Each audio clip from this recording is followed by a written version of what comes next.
Inter का 2025 board के लिए सभी विद्यार्थियों को सेंटर परीक्षा का आयोजन हो रहा है। प्रथम पाली में फिजिक्स का एग्जाम हुआ था और सेकंड पाली में केमिस्ट्री का है। तो जो भी विद्यार्थी केमिस्ट्री का एग्जाम देने जा रहे हैं, इस वीडियो में आप लोग को मैं लेकर आया हूं जो 70 ऑब्जेक्टिव प्रश्न पूछा गया है उसका आंसर शीट। तो जो भी विद्यार्थी एग्जाम देने जा रहे हैं वो देख लीजिए, आपको रामबाण साबित होने वाला 70 ऑब्जेक्टिव प्रश्न पूछा गया है, जिसमें 35 को जवाब देना है और आप लोग को 70 में जो भी प्रश्न आएगा उसको आंसर शीट टिक करते चलिएगा। तो 70 में 70 ऑब्जेक्टिव प्रश्नों का आंसर दूंगा और साथ ही साथ सब्जेक्टिव जो क्वेश्चन आप लोग को पूछा गया है, यानी आप लोग को शॉर्ट जो 10 नंबर का आप लोग को 10 क्वेश्चन बनाना होगा और 3 लॉन्ग रहेगा।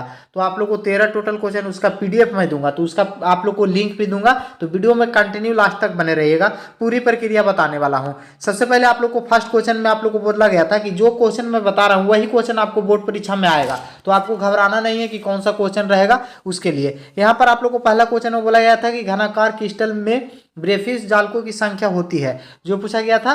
तो यहाँ पर इसका सही आंसर ऑप्शन नंबर ए यहाँ पर हो जाएगा 3 होती है, तो ऑप्शन ए बिल्कुल सही आंसर हो जाएगा। चलते हैं सेकंड नंबर क्वेश्चन में। सेकंड नंबर में बोला गया था कि निम्नलिखित में से कौन सा क्रिस्टलीय ठोस पदार्थ का गुण नहीं है। कौन सा क्रिस्टलीय ठोस पदार्थ का गुण नहीं है जो पूछा गया था। बहुत ही आसान क्वेश्चन था इसका सही आंसर आप लोग को हो जाएगा।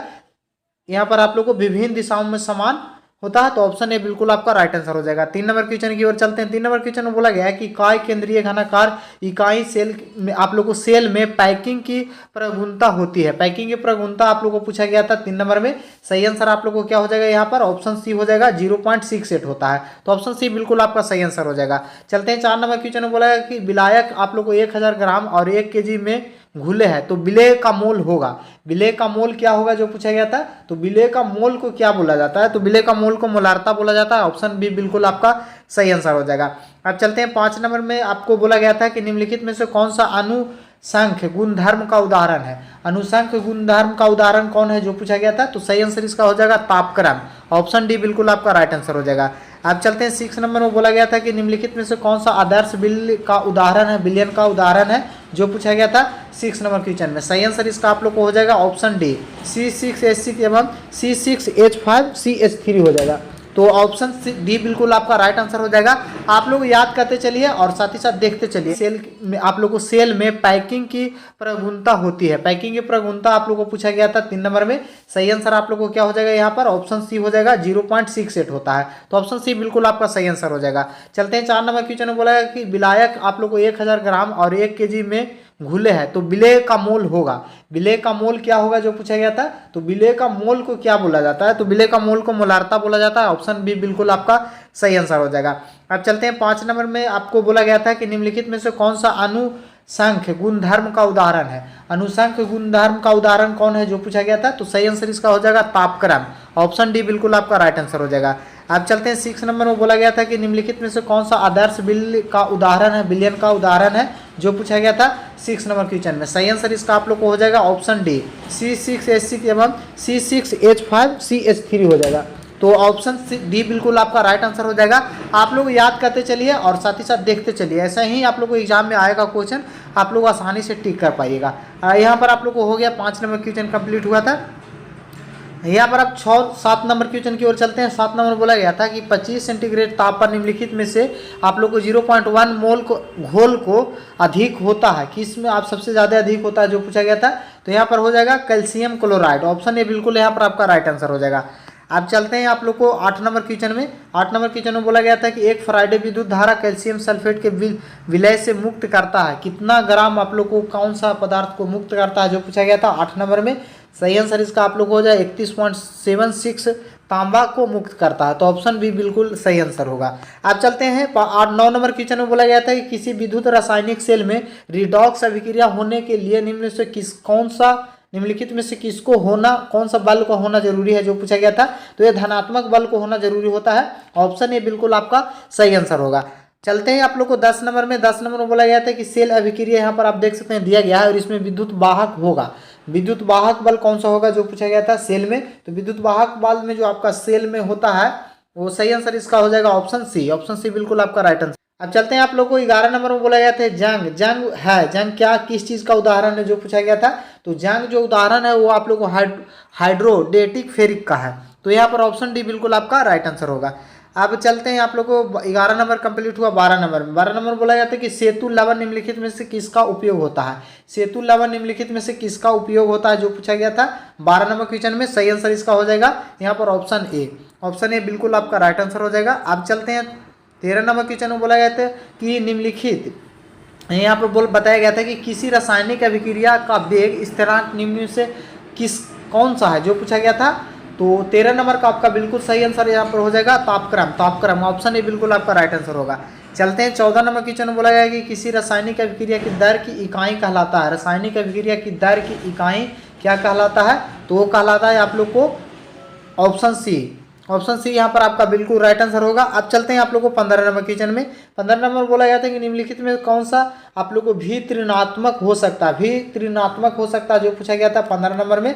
सही आंसर इसका आप लोग को हो जाएगा। आप लोग को अभिक्रिया की कोटि और अभिक्रिया की आय, यहाँ पर ऑप्शन सी बिल्कुल आपका सही आंसर होगा। अब चलते हैं आप लोग को 16 नंबर क्वेश्चन। 16 नंबर क्वेश्चन में बोला गया था कि विद्युत क्षेत्र का प्रभाव कोलाइडी कणों का गमन कहलाता है। कोलाइडी कणों का गमन क्या कहलाता है जो पूछा गया था, तो वो कहलाता है आप लोग को विद्युत संचलन। ऑप्शन डी बिल्कुल आपका सही आंसर हो जाएगा। अब चलते हैं आप लोग को 17 नंबर क्वेश्चन में बोला गया था कि भौतिक अधिशोषण किस बल पर कार्य करता है।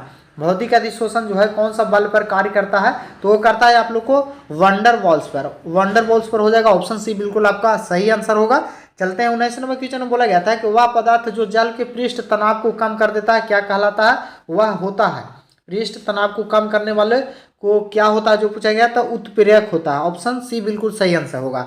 आप चलते हैं आप यहाँ पर 20 नंबर में बोला गया था कि निम्नलिखित में से कौन सा लायोफिलिक कोलाइड नहीं है। लायोफिलिक कोलाइड नहीं है। ये क्वेश्चन हर साल आप लोग को बोर्ड में पूछा जाता है और सेंटअप परीक्षा में भी ये क्वेश्चन आप लोग को डाल दिया गया है और ये क्वेश्चन बोर्ड में भी हो सकता आएगा। तो यहाँ पर ऑप्शन सी हो जाएगा कोहरा। ऑप्शन सी जो भी विद्यार्थी टिक करेंगे उनका बिल्कुल सही आंसर होगा। अब चलते हैं आप लोग को 20 नंबर क्वेश्चन में। 20 नंबर क्वेश्चन में बोला गया था कि निम्नलिखित में से कौन सा लायोफिलिक कोलाइड नहीं है। लायोफिलिक कोलाइड नहीं है जो पूछा गया था 20 नंबर क्वेश्चन में। सही आंसर इसका आप लोग को हो जाएगा। 20 नंबर को यहाँ पर आप लोग को बता दिए थे, ऑप्शन सी होगा। अब चलते हैं आप लोग को 21 नंबर क्वेश्चन में। 21 नंबर में बोला गया था कि अयस्कों का प्रगलन कार्य कहलाता है। क्या कहलाता है जो पूछा गया था 21 नंबर में। सही आंसर इसका हो जाएगा अशुद्धियों को दूर करना। ऑप्शन बी बिल्कुल आपका राइट आंसर होगा। चलते हैं आप लोग को 22 नंबर क्वेश्चन में बोला गया था कि थर्मोआइट विधि का अवकरण है। थर्मोआइट विधि का अवकरण है कौन जो पूछा गया था, तो यहाँ पर बिल्कुल सही आंसर इसका हो जाएगा एल्युमिनियम। ऑप्शन डी बिल्कुल आपका राइट आंसर हो जाएगा। अब चलते हैं आप लोग को 22 नंबर क्वेश्चन में। 22 नंबर में आप लोग को क्या बोला गया था, चलते हैं 23 नंबर। 23 नंबर बोला गया है कि कॉपर धातु का निष्कर्षण निम्नलिखित में से किस अयस्क से होता है। कॉपर धातु का जो निष्कर्षण की प्रक्रिया होता है किस अयस्क धातु से होता है जो पूछा गया था। बहुत ही आसान क्वेश्चन था। ये कॉपर फ्लोराइड से होता है। ऑप्शन बी बिल्कुल सही आंसर होगा। अब चलते हैं आपका 24 नंबर क्वेश्चन में बोला गया था कि निम्नलिखित में से कौन सा धातु अयस्क की अभिक्रिया से विलय कर प्राप्त किया जाता है जो पूछा गया था। तो यहाँ पर इसका बिल्कुल आपका सही आंसर हो जाएगा। क्या हो जाएगा, और 24 नंबर का बिल्कुल राइट आंसर हो जाएगा ऑप्शन सी। ऑप्शन सी बिल्कुल सही आंसर होगा। अब चलते हैं 25 नंबर क्वेश्चन में बोला गया था कि अमोनिया गैस निम्नलिखित में से किसके द्वारा शुष्क किया जाता है। अमोनिया गैस को निम्नलिखित में किसके द्वारा शुष्क किया जाता है जो पूछा गया था। Option D. ऑप्शन डी बिल्कुल यहाँ पर आपका राइट आंसर हो जाएगा। अब चलते हैं आप लोग को 25 नंबर कंप्लीट हुआ। 26 नंबर क्वेश्चन में 26 नंबर क्वेश्चन में बोला गया था कि फास्फोरस का अनुसूत्र होता है। फास्फोरस का अनुसूत्र क्या होता है जो पूछा गया था, तो यहाँ पर सही आंसर हो जाएगा ऑप्शन डी। ऑप्शन डी बिल्कुल आपका राइट आंसर हो जाएगा। 27 नंबर क्वेश्चन में बोला गया निम्नलिखित में से आप लोगों को सबसे कम वाष्पशील है।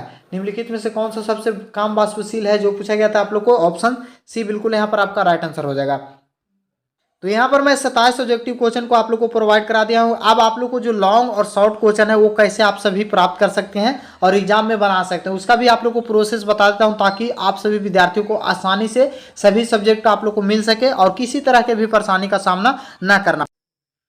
लॉन्ग और शॉर्ट क्वेश्चन को आंसर शीट को डाउनलोड करने के लिए गूगल में जाइए और सर्च कर लीजिएगा बिहार जानकारी। सर्च करके आप लोगों को गूगल में और आ जाना है इस वाले साइट पर biharjankari.in वाले पर आप लोग को आना है। इस वाले वेबसाइट पर जैसे ही आप लोग को आइएगा तो देख सकते हैं आप लोग को यहाँ पर सेंटर परीक्षा आंसर की इस पर क्लिक कर देना है। नीचे स्क्रॉल करके आप लोग को आना है। नीचे स्क्रॉल करके आइएगा तो देख सकते हैं केमिस्ट्री के सामने आप लोग को क्लिक कर देना है। केमिस्ट्री पर क्लिक कीजिएगा, इस तरीका से इंटरफेस होगा जहाँ पर आप लोग को ऑब्जेक्टिव प्रश्नों का आंसर शीट दिया गया है और साथ ही साथ लॉन्ग जो आप लोग को क्वेश्चन है वो भी दिया गया है। यहाँ पर नीचे स्क्रॉल कीजिएगा तो शॉर्ट क्वेश्चन दिया गया है और नीचे आप लोग को लॉन्ग रहेगा। साथ ही साथ अगर आप लोग को लॉन्ग क्वेश्चन डाउनलोड करना चाह रहे हैं तो यहाँ से आप लोग को व्हाट्सएप ग्रुप में ज्वाइन हो जाइए। जैसे ही आप लोग व्हाट्सएप ग्रुप में आइएगा तो यहाँ पर आप लोग को आपका व्हाट्सएप जो भी आपका व्हाट्सएप उसमें ले चल जाएगा और इस ग्रुप में आ जाना है। यहाँ पर देख सकते हैं जो भी अपडेट आता है सबसे पहले मैं यहाँ पर अपडेट आप लोग को दे देता हूँ और यहीं पर देख सकते हैं PDF में डाल दिया हूँ जहाँ से आप सभी आसानी से देख पाइएगा। तो ये आप लोग के लिए काफ़ी महत्वपूर्ण है, जाइए यहीं से आप लोग को डाउनलोड कीजिए और सभी विद्यार्थियों देख पाइएगा और व्हाट्सएप ग्रुप में ज्वाइन जरूर होइए।